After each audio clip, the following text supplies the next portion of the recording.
Hello, everyone. Thank you for joining us today. We would like to thank Furby House Books in Port Hope for their ongoing support. This partnership allows us to continue our virtual author visits. We encourage you to shop local and visit your local public library. Today, we have the pleasure of interviewing authors Andrew Sniderman and Douglas Sanderson, whose Cree name is Amo Benashi. Andrew is a writer, lawyer, and Rhodes Scholar from Montreal. He has written for the New York Times, the Globe and Mail, and Maclean's. He has also argued before the Supreme Court of Canada, served as the Human Rights Policy Advisor to the Canadian Minister of Foreign Affairs, and worked for a judge of South Africa's Constitutional Court.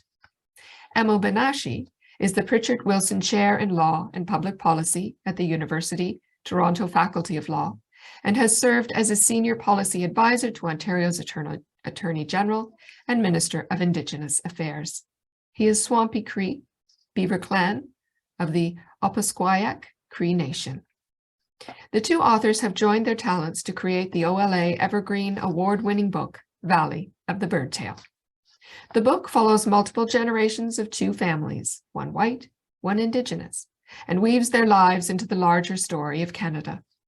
It is a story of villains and heroes, irony and idealism, racism and reconciliation. Valley of the Birdtail has the ambition to change the way we think about our past and show a path to a better future. Our host, Ashley Pimenter, has interviewed countless authors on behalf of the Cobourg Public Library. We are grateful for her keen insight and her willingness to explore books with us. Not only is Ashley an avid reader, she creates and supports programming to support the kids who are part of the Girl Guides of Canada. She is also the co-chair of the Red Maple Awards Steering Committee and writes reviews for the Canadian Children's Book News. Welcome, everyone. Ashley, I'm going to hand it over to you now. Hi, readers. It's so nice to be back with you. And we have our first nonfiction and our first author duo today. I'm pointing to them because on my screen they're underneath, but I've realized that you can just see me. I totally forgot that that's how this works. We always start with a bit of humor, so we'll go with that. As Beth said, we are talking about Valley of the Birdtail today. Her description does it such justice. It is a fantastic nonfiction about the communities about two communities in Manitoba. And I'm going to try really hard to, even though it's nonfiction, to not give you too many spoilers, because it was such a fantastic unweaving of history through narrative. And I really just can't wait to dive in and talk about this with both Douglas and Andrew today. So one of the things that we often talk about in our interview sessions is a little bit about the writing process and what it's like to write something like Valley of the Birdtail. So your author's note at the beginning, so that readers have the same little bit of insight that I do. It gives us a glimpse into how your partnership began. And we don't often hear from writing duos. So could you tell us a little bit more about your experience as writing this book? Thanks, Ashley. Awesome to be here. Thanks for having us. And hello, everyone. So this book is a book we did together, but it really, the material that creates this book is a lot of interviews with people in person, over the phone, and a lot of time in archives, going through old records in government archives and going into libraries and collecting a lot of material. And then, years of writing. And Douglas was my teacher, and I had known Douglas 10 years ago, and about 5 years ago is when the process of collecting those interviews and the material for this book began. And the book is about two communities, as you mentioned, Ashley. One of them is a small farming town, largely populated by Ukrainian Canadians, called Rossburn, and a neighboring community, which is an Indian reserve called Wewayseekapo. Sorry, I think your audio just dropped out there for a little bit at the end. So let me just say a little bit about the writing process, because I personally had never co-authored anything really before, and one has trepidation before entering into a project of this scope and magnitude. But as Stobo had said, he had been my student about 10 years ago, and he was a great student, and we stayed in touch. And I was aware that this project was sort of unfolding in the background when Stobo asked me to join 3 or 4 years ago. And I should say that this book was actually our pandemic project. We started more or less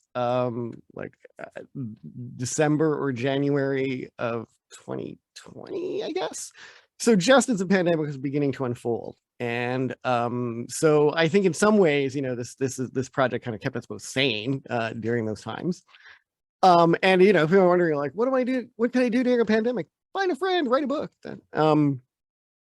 And so the actual process when something like this, Stowood had some portion of a manuscript, and then he handed that to me, and I added to that.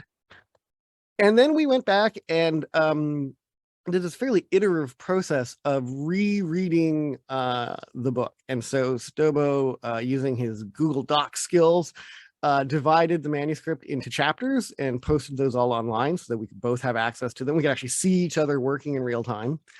And then each of us would take a chapter, more or less at random, and work it. I would read through and I would look for, just paragraphs that maybe the order could be different, or sentences that maybe I didn't like and could be better written, or clauses or punctuation. And we would rewrite sentences and paragraphs, and we would leave those in the comment section on the side. And so I would beaver away all day at my stuff, Stowe would beaver away at his, and then we'd get up in the morning and there'd be this, I would open his document and I would see all of these comments, all these sentences that had rewritten. Maybe a sentence would be rewritten 3 or 4 times, and I could choose one of them, or I could rewrite it myself and then see which one Stobo wanted to go with. And that process of collaboration, initially, of course, the fear is like, I don't want anyone messing with my writing. But once that process began, it really quickly became pretty hard to figure out who had written what originally. And there was something very freeing, I found at least, about just the workaday ethic that comes about in a project like this, where you're just, it's a sentence. It doesn't matter who first wrote it. It can be written better. I'm going to take 3 shots at writing it better, but you take 3 shots at writing it better, and we'll choose the one that is the best. And then the whole book sort of got built like that over a period of a year or so of just writing and rewriting, iterating and reiterating the text over and over again, until it was, until the tone was right. Because although we're sort of similar, we each bring to the text our own backgrounds. And so that meant there was lively and regular debate over how to proceed and how that chapter should unfold and exactly what words should be used and in what order. That's fascinating. It's wonderful to hear your open-mindedness to each other as well. Like, you can't go into a co-author relationship without having a trusting relationship, which is very obvious in how you're presenting it. And I love your approach to the iterative writing process, and like the reminders that you're not going to nail a book like this in the first go. And you nailed it. Like, this is really accessible, and your tone throughout is entirely, there's no way I could have figured out who wrote which part. And I know that some authors, it was definitely the 100th go, actually. Yeah. Yes. And there's some authors who they'll switch chapters and they'll play with voices, and which is so much easier in fiction. But this is it's so seamless. Your voices have just melded into one piece. So readers at home, if this is something that you're you can't tell. You can't tell whose sentences are whose. It's just beautifully fluid. So I just want to huzzah to that. And thank you for sharing some of also the technical pieces of how to go about even starting this with, if you've got a trusted friend and you're hey, let's make this idea a reality and jump into it. And Andrew, thank you for also reiterating that in nonfiction, it is years of research that goes into these pieces. Not that any of our fiction authors, they all also put years of research, but in this type of book, readers, if this is something you are interested in creating, be gentle with yourselves and find a good friend. So to switch a little bit more actually into the book itself, you have, throughout your book, your readers have the opportunity to meet the 2 voices. And they are the narrative voice in Capo I knew I was going to mess up the A. And I really appreciated how much of Linda's story we were able to learn from. And it was just such a robust and fulsome experience as a reader to really understand her life. Instead of being distilled into one moment, readers, it's distilled into a lifetime of moments, which is really, you don't see that in nonfiction a lot. And so I'm curious, from your experience as researchers, what actually drew you to the family of the two voices as the focus for life in Wewe Sikapo? So, I mean, again, this is a nonfiction specific thing, which is you're looking for characters. I mean, we call them characters, but they're real people, but they serve as characters for this much larger story. And what it means in reality, I think, is you talk to a lot of people, and you try to determine over time, which real people can carry the weight, the narrative weight of this story. And over time, you kind of winnow it down. And so, we're telling a story about multiple generations of two families, which carries a lot of the bulk of the story. And one generation, Maureen Two Voice, she, goes to a public school and then transitions to a school on reserve. And her mom attended residential schools, and her grandfather is this interesting figure reaching back into the 1940s and 50s and 60s, and so on. And so there's no secret, I think, except that over time, all you see is that you find the right families, and all you see as a reader are these two families, but really there's dozens and dozens of more people who inform the text, who were potential characters, but in the end, they just are helping to inform what we're doing, but they're not forefronted in the story. So I just want to say about Linda in particular, as there's, to me, I think there's something really familiar about Linda. Like, she is like aunties and cousins that I have and that I know, and she's a character that'll be familiar, I think, to many readers. It's fascinating to see Linda's arc. We follow her through her residential school experience, but I also want to say about that, which is, it's true, we do capture just moments of Linda's life, but we tell her story, I think, in a way that is, captures, I think, some of the shock and brutality of that experience. But it's actually, our telling of it is never graphic. And, we chose to sort of find a way of telling that story of her experience that would resonate deeply with readers and really reflect her experience, but that carved off the graphic, traumatic parts. It's still, I think, a very graphic, a very, very moving scene, but it's not, it doesn't, I think, reflect the full extent of Linda's or many people's experience in residential school. But this is a conscious choice about how we tell people's stories, how we tell the story ultimately. And that's that this is a story full of tragedies and hard experiences for people. It's hard to read at times, but it's never graphic. We wanted to really veer away from, a lot of Indigenous lit is both graphic and traumatic. And I think it leaves readers in this really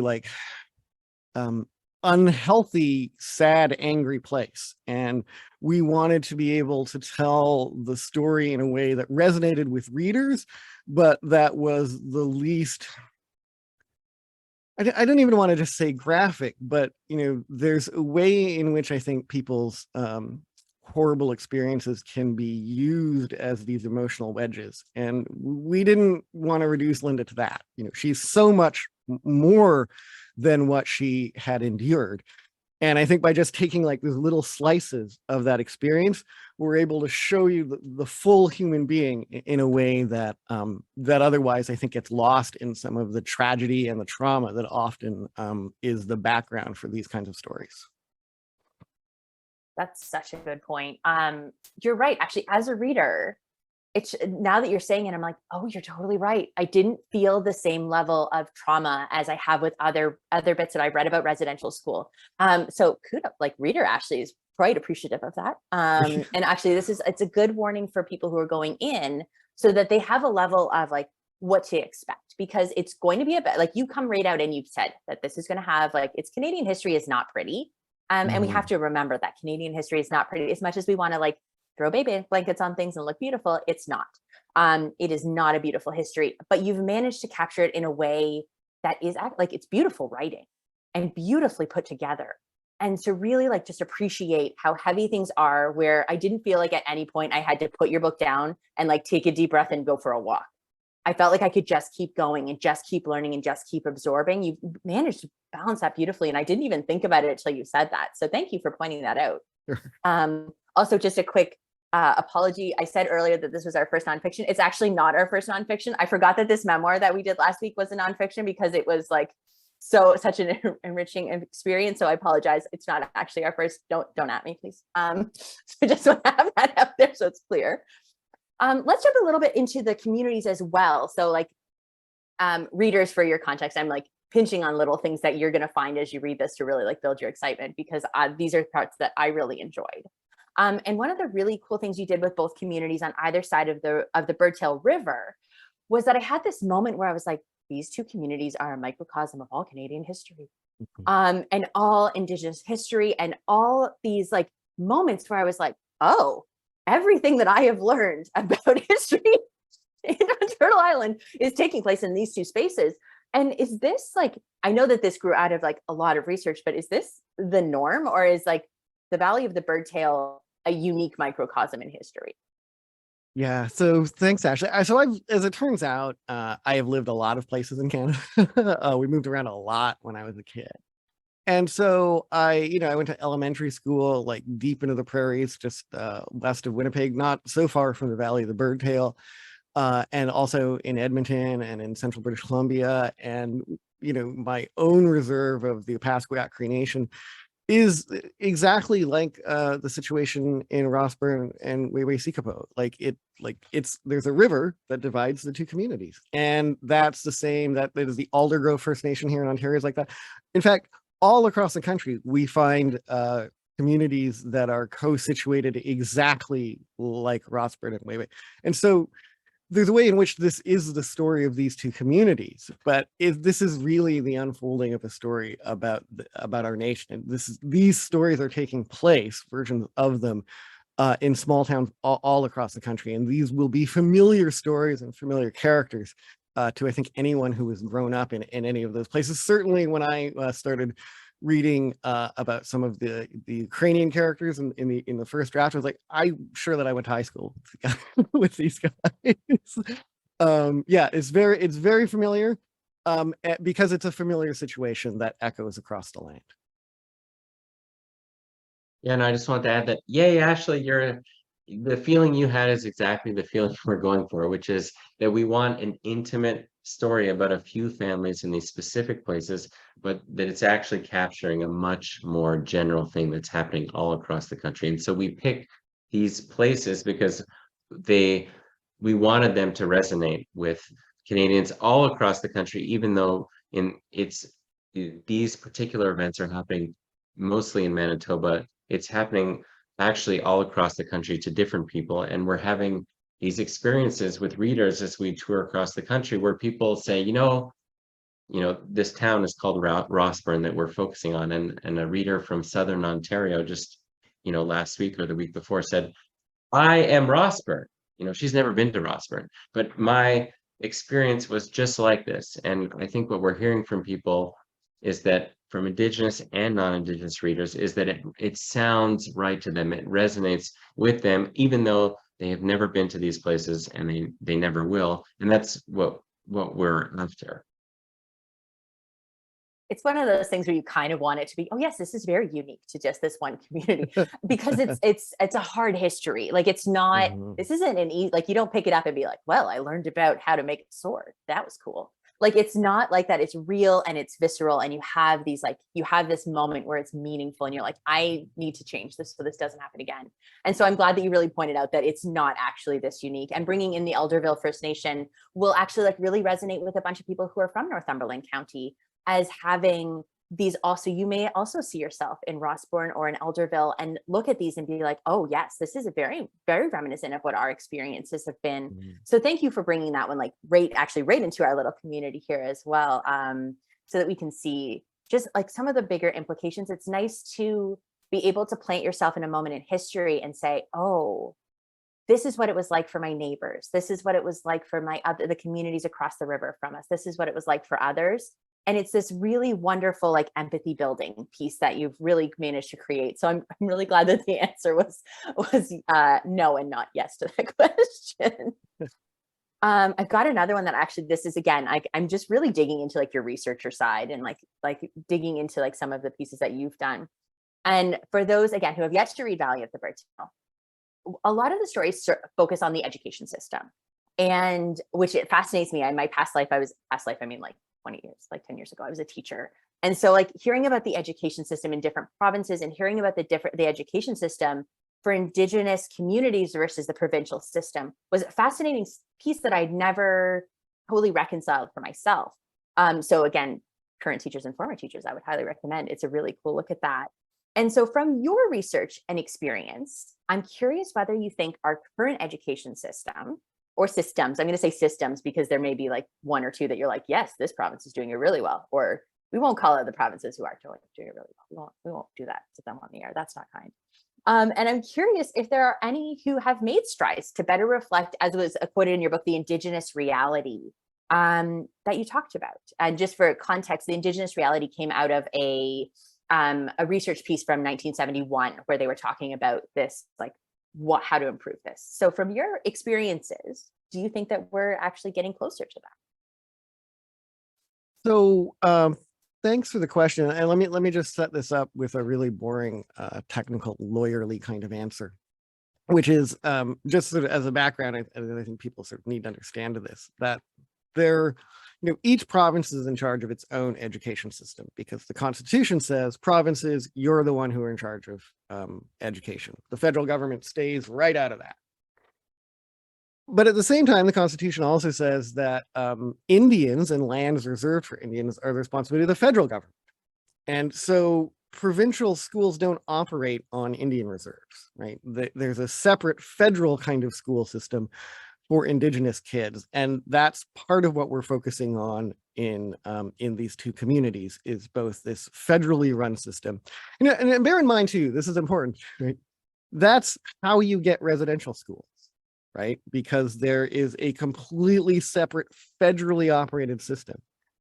And it's a quirk of demographics that if an education system is failing students, generally speaking, it's failing all of the students, right? And parents rise up. They demand better funding or, smaller class sizes. But when schools fail on reserve, right, it's just this little tiny, tiny segment of the population, right, that does not have all of the other parent groups behind it. And so things like underfunding on reserve can occur for decades.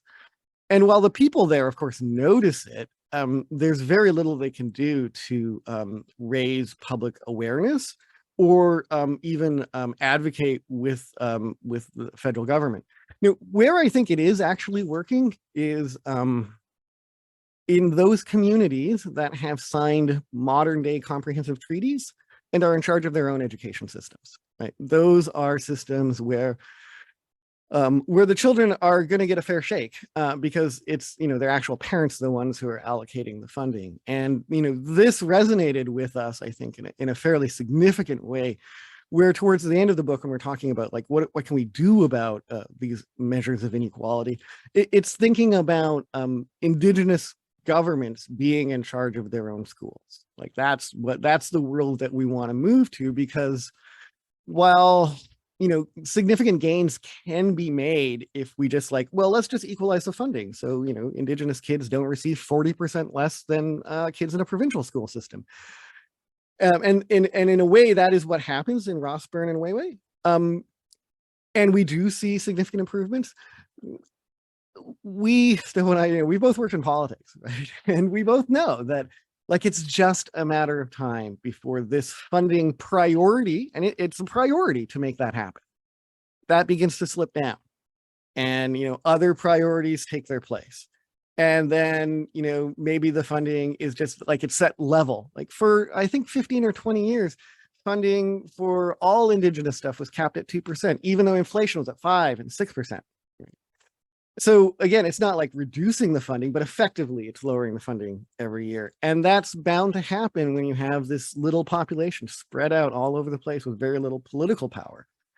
So where I think education is really serving Indigenous children well is in the places where it's their parents who are the ones who are making the decisions about how the schools get run, what gets taught, and how that school interacts with the community at large.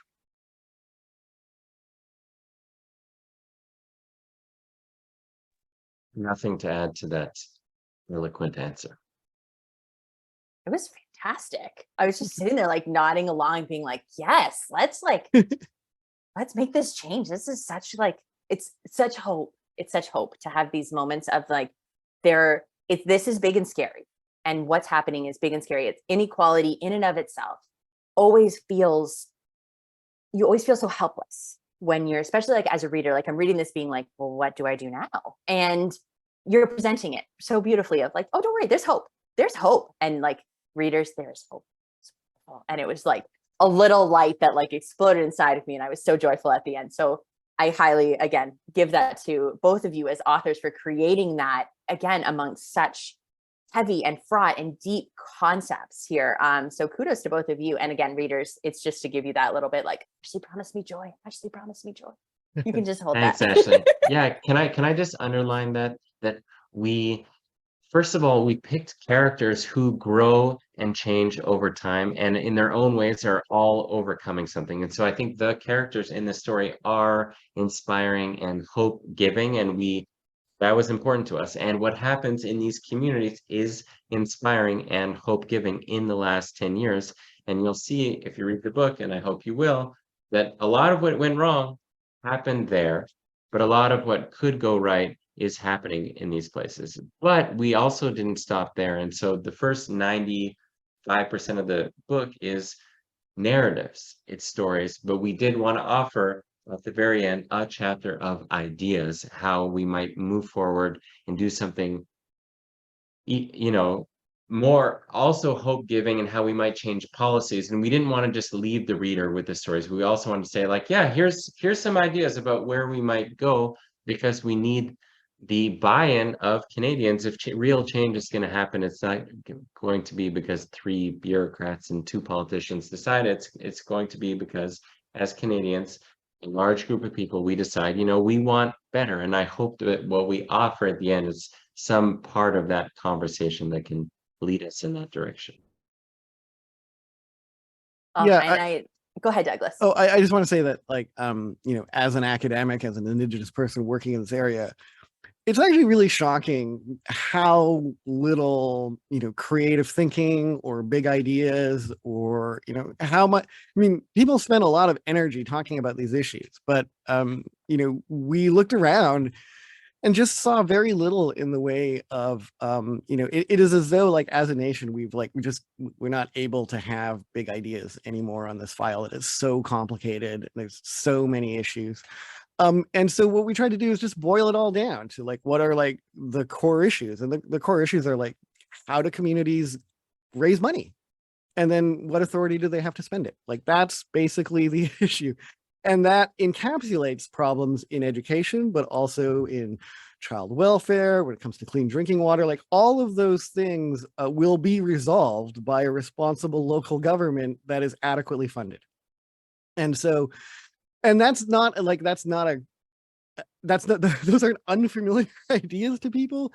The things that we talk about in that last chapter they're fundamental parts of our Constitution, of the way that we distribute power and authority between provinces and the federal government. These are all familiar things. There's nothing here that's like new and shocking. It's just, how can we use existing tools to operate a different outcome?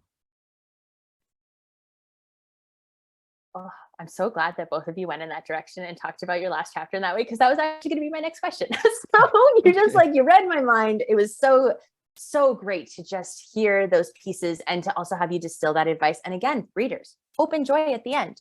So before we go, just gonna like do a nice like shot of this so everyone can see this beautiful book and this beautiful cover art. I highly recommend it.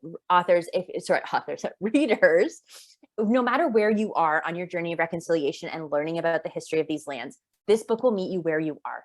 It has a bit of everything. And for those of you who have been like doing deep dives forever, you'll find new and innovative ways to approach this part of your learning. For those who have never like explored this before and are intrigued and like, I kind of want to know more, this couches it in a beautiful narrative that will take you along really gently. And you can read it at a pace that feels comfortable for you. And I recommend it to anybody who's along this journey, especially for us in Northumberland County who are part of that microcosm, so that we are doing better by our community members. So again, thank you so much, Andrew and Douglas, for putting all of your passion and your interest and energy into the world in this book. I'm grateful for it. You're the best host ever, Ashley. It's so cool to be here with you. Yeah. She is. We want to hold on to this one. Yeah. Hello again, everyone. Thank you so much for a fascinating conversation and for joining us today. And thank you so much to our audience for tuning in. Valley of the Birdtail is available for loan at the Cobourg Public Library. Copies are also available for purchase at Furby House Books in Port Hope. Take care, everyone, and we hope to see you next time. Hey.